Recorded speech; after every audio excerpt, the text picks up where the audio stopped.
C'est ça que nous combattons justement, c'est ça qu'on est assis là. Sinon, vous n'aurez pas appelé si les textes étaient en application. C'est de la folie. Quand il est élu par un congrès, il est élu par un congrès, et lui, il a formé son bureau.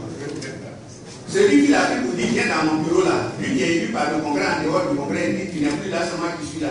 C'est ce qu'on appelle les coups d'État. Ça n'a pas un autre nom, ce n'est pas légal, ce n'est pas normal, ça n'existe dans aucun texte. On ne prévoit aucun coup d'État dans un texte. Ce sont des putschistes.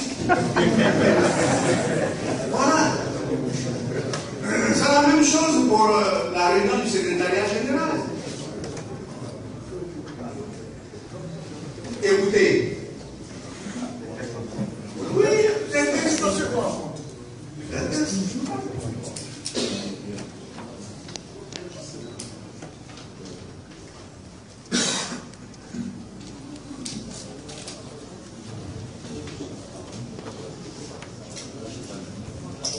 Le secrétaire général du PDCI-RDA est élu par le Congrès sur proposition du président du PDCI-RDA. Il est élu. C'est le président qui le choisit, c'est vrai. Je suis secrétaire général, je le dois au président Bédié. C'est lui qui m'a proposé. Mais sa seule proposition ne suffisait pas. Il fallait que le Congrès accepte, comme le Congrès pouvait refuser. Si le Congrès refusait, il allait proposer un autre. C'est ça la loi. Donc, je suis proposé par le président Bédié, j'ai lu ensuite le connaissance. Je suis élu par le Congrès. Et tous les coups d'État, c'est un coup d'État, tentative de coup d'État. Je ne veux pas rentrer dans les coups d'État. Alors, écoutez, Dikabi n'est le secrétaire général adjoint qui est nommé par le président du PDCI-RDA sur proposition du secrétaire général. C'est ça d'abord. Les membres du secrétariat général sont nommés par le président du PDCI sur proposition du secrétaire général. Alors,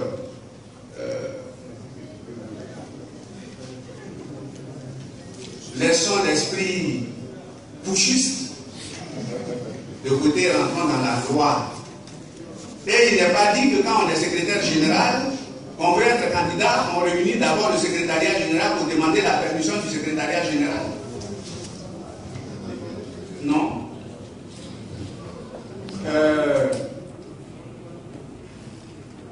Quand on veut être logique, on va jusqu'au bout.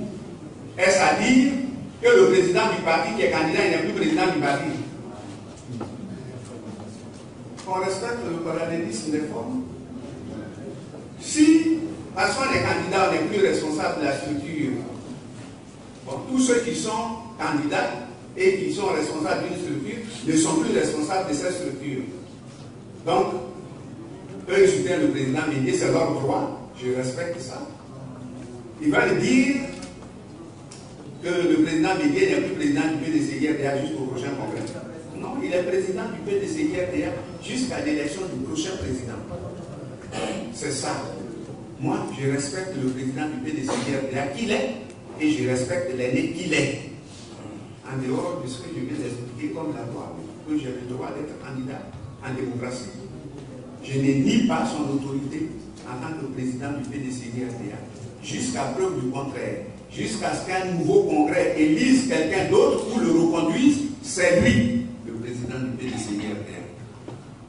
Jusqu'à ce que le congrès élise un nouveau secrétaire général, je suis le secrétaire général du PDCI-RDA. Que ça plaise à Pierre ou à Paul. Jusqu'au prochain congrès de la JPDCI, qui a été reporté par une réunion du bureau politique. Ce n'est pas quelqu'un qui a dit qu'il ne voulait pas aller au congrès de la JPDCI.